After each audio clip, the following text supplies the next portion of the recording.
자, 그러면 이제 셀룰라이트에 대해서 여러 가지 궁금한 것들이 많잖아요. 그 셀룰라이트, 울퉁불퉁한 살이죠. 셀룰라이트가 그렇게 많은 건가요?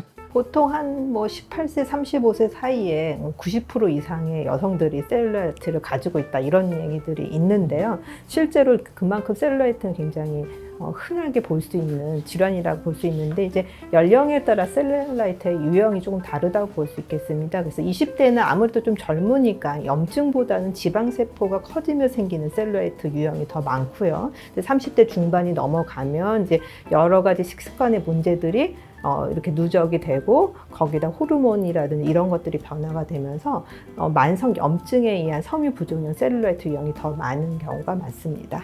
여기 보면 제가 전에도 이야기했지만 노화는 염증 반응의 연속으로 인해서 몸이 망가져가는 과정이라고 말씀을 드렸고요.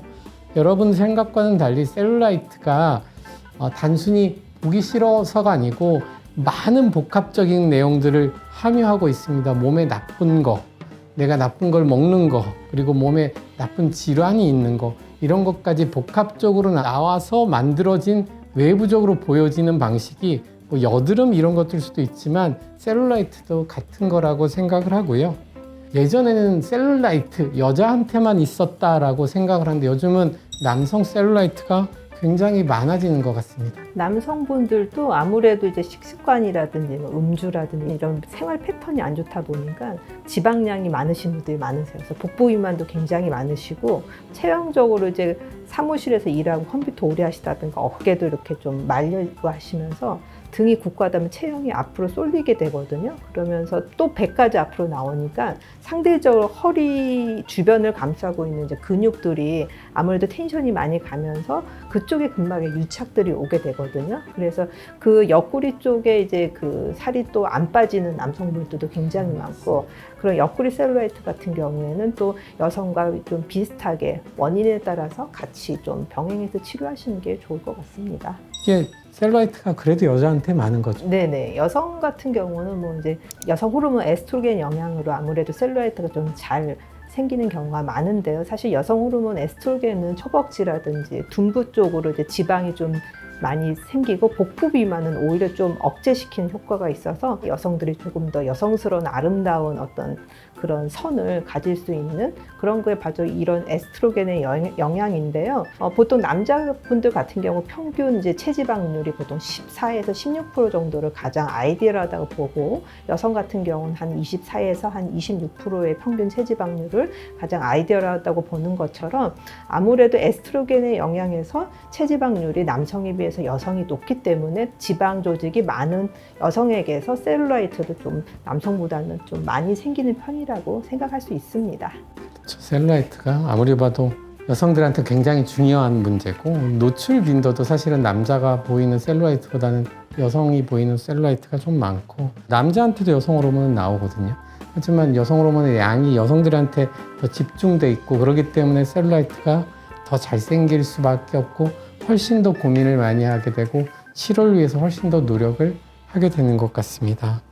운동 때문에 셀룰라이트가 치료가 되기가 어렵고 오히려 악화시킬 수 있다면 어떤 방식으로 치료를 해야 될까요? 실제로 셀룰라이트가 있는 분들은 근력이 굉장히 약하신 분들이 많거든요. 그럼 본인이 사용할 수 있는 어떤 근력 이상의 운동을 하다 보면 그게 근육이 일하는 게 아니라 너무 무리하게 일을 하면서 근막에 염증이 오게 돼요. 그래서 셀룰라이트가 더 악화되기 때문에 근력 정도에 맞는 운동을 꾸준히 지속을 하고 그 다음에 중요한 거는 아까 스쿼트를 하고 나서 스트레칭을 충분히 해주셔야 돼요. 운동에 30%, 50% 정도는 이제 스트레칭이 굉장히 중요하다고 하는 거죠. 마무리가 중요한 게 운동을 충분히 했는데 그 다음에 너무 힘들어서 스트레칭을 충분히 안 하고 멈추시면은 계속 그 운동안을 썼던 근육들이 충분히 이완을 하지 않은 상태에서 멈추게 되거든요.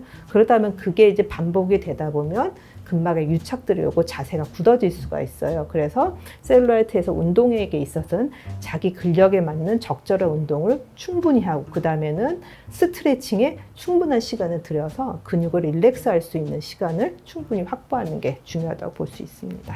여러분들도 진지하게 셀룰라이트에 대해서 좀 생각을 해보고 요즘은 셀룰라이트가 과연 살찌는 사람한테만 나타나는 건가? 네. 굉장히 궁금해하는 사항이죠. 네. 근데 이제 셀룰라이트가 아까 말씀드린 두 가지 유형이 있다. 그래서 비만 때문에 생기는 셀룰라이트도 있는가 하면은 이런 어떤 만성 염증, 지방 바깥 조직의 어떤 병들과 아프게 되는 그런 염증 때문에 생기는 셀룰라이트는 마른 체형에도 나타날 수가 있습니다. 특히 마른 체형의 셀룰라이트를 가지신 경우에는 대부분 근감소증을 가지고 계신 경우가 많아요. 그래서 같은 허벅지 사이즈더라도 그 안에 근육 볼륨이 적고 근력이 약하신 분들이 이제 어떤 동작을 하게 되면 아무래도 근력이 약하니까 그걸 대신 관절이 일을 하게 되고 근육을 둘러싼 셀룰라이트가 일을 하게 되거든요. 그러다 보면 거기가 이제 염증이 생기면서 통증이 생기는 부분들이 있기 때문에 마른 체형인 같은 경우에도 근감소증을 잘 해결할 수 있도록 꾸준히 운동을 해서 근력을 좀 올리게 되면 그런 셀룰라이트 치료에도 굉장히 많이 도움이 된다고 볼 수 있습니다. 요즘은 마른 셀룰라이트가 실제로 굉장히 많은 것 같습니다. 이렇게 살이 쪄서 보는 것보다는 삐쩍 말랐는데 만져보면 셀룰라이트가 심한데 이런 사람들이 좀 문제가 있는 게 미용 쪽으로도 오히려 더 보기 안 좋습니다. 살이 찐 경우에 셀룰라이트는 그래도 뭔지 글라머러스하고 피부톤도 좋고 이런 게 있는데 마른 셀룰라이트는 피부가 굉장히 안 좋죠. 피부가 되게 이렇게 탄도가 없다고 되게 푸석푸석하죠. 이게 왜 그럴까 생각을 해보면 뭐 과도한 운동보다는 사실 너무 굶는 다이어트를 연속적으로 반복적으로 넣었다 뺐다라고 표현하는데 넣었다 뺐다 하면서 셀룰라이트가 점점 심해지는 것 같다는 생각이 듭니다. 예전부터 또 의사들끼리 많이 했던 그 지방흡입으로 셀룰라이트를 없앨 수 있어 없어? 지방흡입을 해가지고 효과를 볼 수 있는 분들은 아까 말한 지방 부종형 셀룰라이트는 도움이 되실 거예요. 왜냐하면 지방이 많은 거니까 그분들은 그렇게 섬유화된 조직들이 많거나 염증이 심한 분들은 아니라서 지방 흡입을 하고 나서 큰 부작용은 없으세요. 근데 이제 원장님 말씀하신 대로 이렇게 마른 체형의 섬유 부종형 셀룰라이트 같은 경우는 지방세포보다는 바깥 조직의 염증 때문에 사이즈가 커지고 부종이 생긴 부분들이 많은데 대부분 막 이렇게 뚱뚱하시거나 좀 비만이신 분들은 마른 체형인데 특수 부위가 더 빼고 싶어서 지방 흡입하시는 분들이 꽤 계시거든요. 근데 그러다 보면은 이제 지방 바깥 조직에 어떤 손상들이 오고 그것이 아무는 과정에서 유착들이 오면서 오히려 굉장히 톤이 떨어지고 한 10년 후에는 텍스처가 울퉁불퉁하게 바뀌는데 그게 이제 나이 때문에 점점 콜라겐층이라든지 이런 호르몬 수치도 낮아지고 근력도 떨어지고 근육도 감소하다 보면 이제 속에 있는 셀룰라이트가 밖으로 드러나는데 결국엔 이럴 때도 치료는 유착된 부분들을 먼저 치료를 해주고 그 다음에 재생을 시키는 치료로 가야 되기 때문에 지방 흡입은 하시기 전에 먼저 셀룰라이트 상태가 어떤지를 먼저 몸의 상태가 지방 흡입을 해도 되는 상태인지를 한번 점검하고 받으시는 게 좋을 것 같습니다. 여러분들 지방 흡입하고 울퉁불퉁해졌거나 셀룰라이트 생겼다고 거기를 주무른다고 좋아지지는 않습니다. 그러니까 만일 문제가 있다라고 생각을 하면 의사들은 거기에서 굉장히 많은 해결책과 고민을 하고 공부를 하고 있거든요. 오셔갖고 편하게 한번 상담을 하고 나는 젊었을 때 했는데 요즘 좀 그래 어떻게 해야 돼? 라고 물어보면 의사들이 아주 단순 명료하게 답을 줄 겁니다. 병원 오는 걸 되게 겁내하시는데 병원 오는 거를 좀 쉽게 생각하시고 제가 항상 강조하죠. 와봐서 물어보고 안 해봤으면 해보고 이러는 게 안티에이징에서는 되게 중요합니다. 그러면 또 하나 질문인데 탄력 크림하고 셀룰라이트는 어떠신 것 같아요? 탄력 크림 저도 써봤거든요. 그러니까 여성분들은 아마 그런 크림 한 번씩은 다 사용을 해보셨을 거예요. 그러니까 저도 사용해보면 일시적인 효과는 있는데 제가 이제 사용하면서 느꼈던 건 뭐냐면 어떻게 그 탄력 크림을 바르느냐가 또 되게 중요할 것 같아요. 그러니까 탄력 크림의 포커싱은 대부분 림프 순환을 도와주는 그런 성분이나 아니면 이제 스킨에 피부에 어떤 수분을 주는 그런 성분들이 많이 들어있는 탄력 크림들이 많거든요. 그래서 이제 가능하시면 탄력 크림을 얼굴에 로션 바르듯이 바르는 게 아니라 림프 마사지 하듯이 아주 소프트하게 아래 바깥쪽으로부터 심장으로 향해서 이렇게 림프를 끌어올리는 그런 방법으로 마사지를 하게 되면 제 경우로 봤을 때는 일시적으로는 다리 부종도 좀 빠지는 것 같고 근데 그게 이제 아까 말씀드린 셀룰라이트라는 거는 이제 속에 있는 아픈 병든 살이기 때문에 제대로 된 치료를 하지 않으면 충분한 효과는 기대하기가 어렵습니다. 그래도 집에 쓰다 남은 탄력 크림이 있으면 김 원장님 말씀대로 해보십시오. 안 하는 것보다는 확실히 나은 것 같습니다.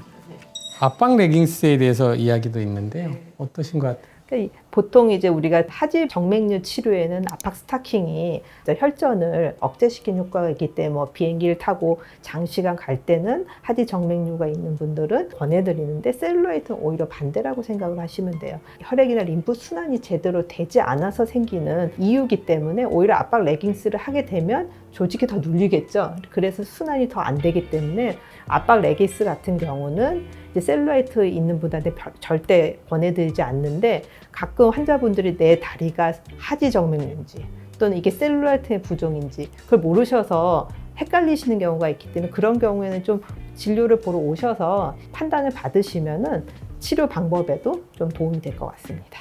셀룰라이트 부분을 온도를 재보면 다른 부위보다 체온도 좀 떨어져 있고 순환이 되게 나쁜 걸로 돼 있습니다. 그래서 병원에서는 고압 산소 챔버 같은 걸 쓰기도 하죠. 말초까지 충분한 산소를 집어넣어서 거기서 이제 염증 반응을 순간적으로 풀어서 셀룰라이트를 치료하기도 합니다. 그러니까 중요한 게 밖을 옥매는 것보다는 순환을 밖에까지 밀어야 되는 경우도 있으니까 여러분들이 정말 자신이 없으면 와서 한번 물어보시고 물어보는데 돈 따로 들지는 않습니다. 꼭 물어보시고 거기에 맞춰서 치료를 해보시는 게 어떨까 생각이 듭니다. 또 항상 요즘 나오는 게 이제 독소 때문, 그러니까 독소라는 게 예전에는 의사들이 이렇게 썩 좋아하는 표현은 아니었죠. 한방에서 쓰던 표현인데 이게 이제 어느 순간에 면역이라든지 장누수 이런 거하고 연관이 되면서 독소에서 의사들도 굉장히 많은 고민을 하는데 이거하고 셀룰라이트하고 좀 연관이 있다고들. 네. 그러니까 셀룰라이트가 이제 체형적인 부분도 있겠지만 어떤 기능의학적 호르몬이라든지 어떤 스트레스 이런 부분도 있고요. 장 기능이 약할 때도 셀룰라이트가 생길 수가 있거든요. 근데 이제 장누수 증후군이라고 해서 장벽이 어떤 배리어 역할을 못하고 노출된 어떤 독소도 우리 몸에 장벽에 벌어진 틈을 타고 독소가 이제 들어오게 되는데요. 그 대부분의 이런 독소가 수용성이 있고 지용성이 있어요. 그래서 수용성 독소 같은 경우에는 그냥 빠져나가거든요, 금세. 근데 지용성 같은 경우에는 우리 몸에서 머무르게 돼요. 왜냐면 지용성이기 때문에. 근데 이제 아무래도 지용성이기 때문에 지방을 좋아하겠죠. 그래서 순환이 안 되고 가장 조직이 안 좋은 곳에 우리 몸을 돌다가 그게 셀룰라이트 병변에 지용성 독소들이 오게 되거든요. 그래서 이런 독소들도 셀룰라이트를 유발시키는 하나의 원인이 될 수 있습니다. 그러니까 몸에 나쁜 어떤 케미칼한 게 들어왔다든지 나쁜 독소가 들어오면 지방이 그걸 머금고 있다라는 이론들이 좀 있죠. 그런데 이제 그 머금을 때 지방 세포에만 머금는 게 아니고 지방 주변까지도 이제 머금으면서 오히려 해쳐가지고 셀룰라이트를 만든다는 이론들이 있습니다. 그게 이제 100% 맞다라고 할 수는 없지만 우리가 비타민 D를 긴가민가 하다가 요즘 뭐 정설로 받아들이시듯이 아주 의미가 없는 이야기 같지는 않습니다. 셀룰라이트가 단순 미용 질환일까요? 이런 질문들도 있는데.